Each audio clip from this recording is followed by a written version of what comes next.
ഈശോമിശിഹായ്ക്ക് സ്തുതിയായിരിക്കട്ടെ. ആത്മീയ ഭോജ്യത്തിൽ നാം ഇന്ന് വിചിന്തനം ചെയ്യുന്നത് വളരെ പ്രധാനപ്പെട്ട ഒരു വിഷയമാണ്. നിനക്കിഷ്ടം ആത്മീയ തിളക്കമാണോ അതോ ലൈംഗിക ഇളക്കമാണോ? ലൈംഗിക ഇളക്കത്തിൻ്റെ പുറകെ പോയാൽ ആത്മീയ തിളക്കം നഷ്ടമാകും എന്നുള്ളതിന് ഒരു സംശയം വേണ്ട. ഒരു സംഭവം ഞാൻ ഓർക്കുകയാണ്. ഒരു യുവാവ് ഇതിനെ ഏറ്റു പറഞ്ഞൊരു കാര്യം. ഒരു കാലത്ത് അവൻ അൾത്താരബാലനായിരുന്നു. പഠനത്തിലാണേലും നന്നായിട്ട് ശോഭിച്ചിരുന്നൊരു വ്യക്തി. ഇന്നിപ്പോൾ അവന് അതെല്ലാം നഷ്ടമായി.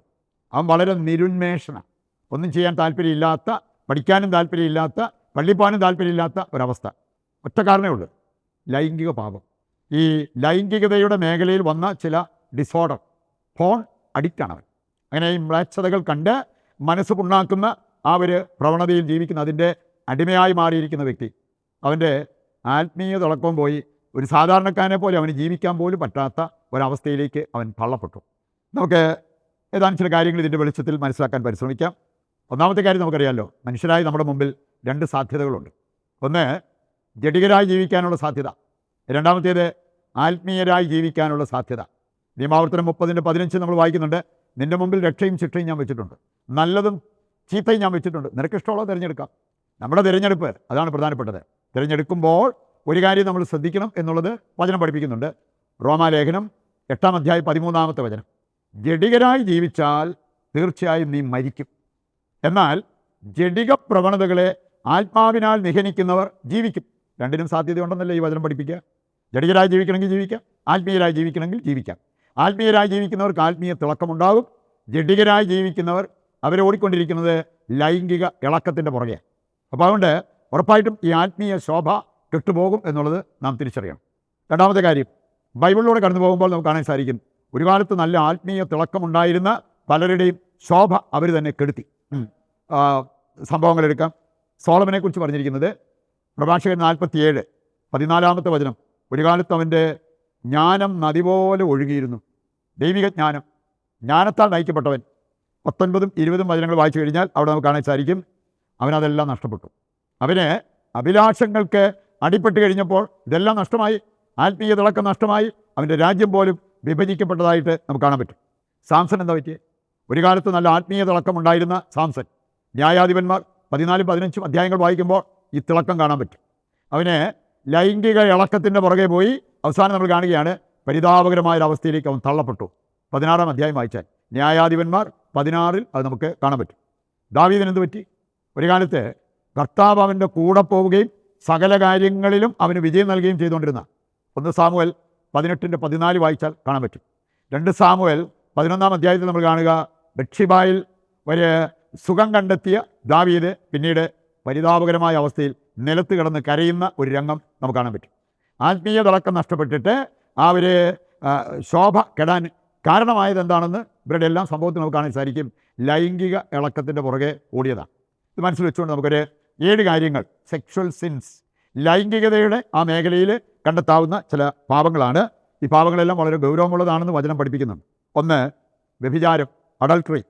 പുറപ്പാട് 20:14 പറഞ്ഞിട്ടുണ്ട് വ്യഭിചാരം ചെയ്യരുത്. കൃത്യമായിട്ട് കാറ്റഗോറിക്കൽ സ്റ്റേറ്റ്മെൻറ്റാണ്. 1 കൊരിന്തോസ് 6:18 വ്യഭിചാരത്തിൽ നിന്ന് നിങ്ങൾ ഓടി അകലണം.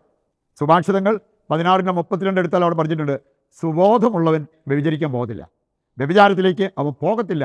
സുബോധം നഷ്ടപ്പെട്ടാലേ അങ്ങനെ ഒരു കാര്യം ചെയ്യാൻ പറ്റൂ എന്നുള്ളത് ഇവിടെ പറഞ്ഞിരിക്കുന്നത് കാണാൻ പറ്റും. സംഖ്യ 25 അതിൻ്റെ 6-ാമത്തെ വചനത്തിലേക്ക് വരുമ്പോൾ ഫിനഹാസ് 2 പേരെ അവരുടെ ഉദരം കുത്തിപ്പിളർക്കുന്നത് കാണാൻ പറ്റും. ഒരു യഹൂദനും ഒരു മിദിയാൻകാരി അവരൊരു കൂടാരത്തിലേക്ക് പതുക്കെ ഒളിച്ചും പാത്തും കയറി പോകുന്നത് ഫിനഹാസ് നോക്കി നിൽക്കുകയാണ്. വ്യഭിചാരത്തിനാണെന്ന് അവന് മനസ്സിലായി. അവൻ പോയി അവരുടെ ഉദരം കുത്തിപ്പിളർന്നു എന്നുള്ളത് ഈ വചനഭാഗത്ത് കാണാൻ പറ്റും.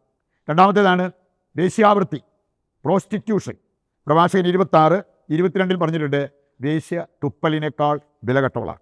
പ്രഭാഷകൻ 29:3 വേശ്യയുമായി ഇടപഴകുന്നവർക്ക് വീണ്ടു വിചാരം നഷ്ടപ്പെടും.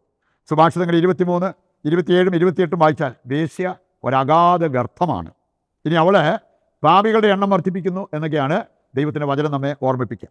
3-ാമത്തേതാണ് നിഷിദ്ധ സംഗമം, ഇൻസെസ്റ്റ് എന്ന് ഇംഗ്ലീഷിൽ പറയും. എന്ന് പറഞ്ഞാൽ വിലക്കപ്പെട്ട ചില ബന്ധങ്ങളുണ്ട്. രക്തബന്ധത്തിൽപ്പെട്ടവരുമായിട്ട് വിവാഹം പാടില്ല, ലൈംഗിക ബന്ധവും പാടില്ല. ഇനി അങ്ങനെയുള്ള കാര്യങ്ങളിൽ ഏർപ്പെടുന്ന വ്യക്തികളെ ഒരുപക്ഷെ നമ്മൾ കണ്ടെത്തിയെന്ന് വരും. ലേവ്യർ 18:7 വായിച്ചാൽ, അതുപോലെ 20-ാം അധ്യായത്തിൻ്റെ 11 മുതൽ വായിക്കുമ്പോഴും ഈ കുടുംബാംഗങ്ങൾ, രക്തബന്ധത്തിൽപ്പെട്ടവർ ശാരീരിക ബന്ധം പുലർത്തുന്നത് അത് ശാപമായിട്ട് അവിടെ എടുത്ത് പറഞ്ഞിരിക്കുന്നത് കാണാൻ പറ്റും. 4-ാമത്തേതാണ് സ്വവർഗരതി.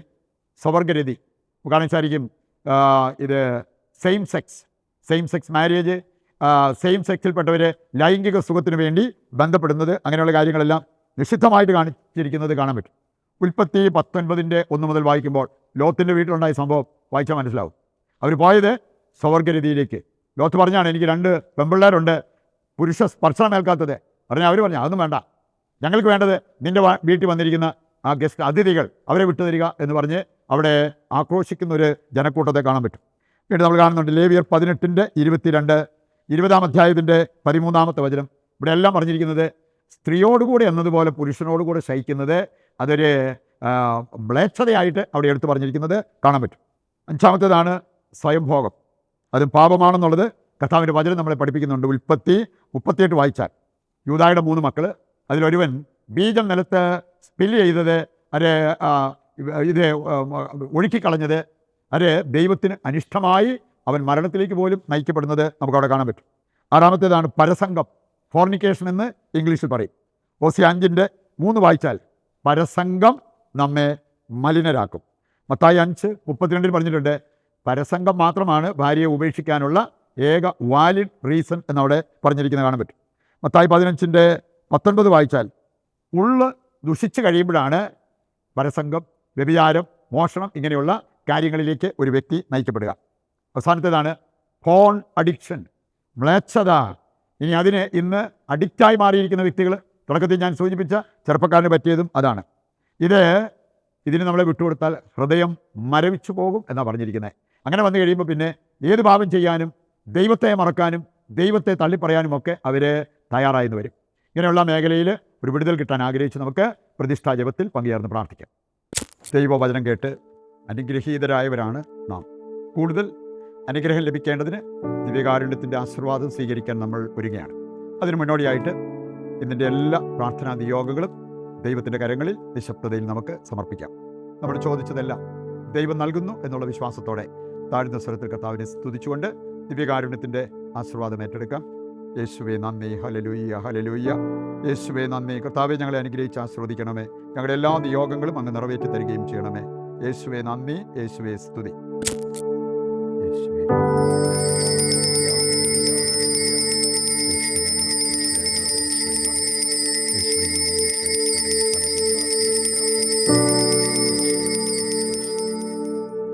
മറ്റൊരു എപ്പിസോഡുമായി നാളെ വീണ്ടും നമുക്ക് ഒന്നിക്കാം. ഈശോ മിശിഹായ്ക്ക് സ്തുതിയായിരിക്കട്ടെ. ദൈവം നിങ്ങളെ സമൃദ്ധമായി അനുഗ്രഹിക്കട്ടെ.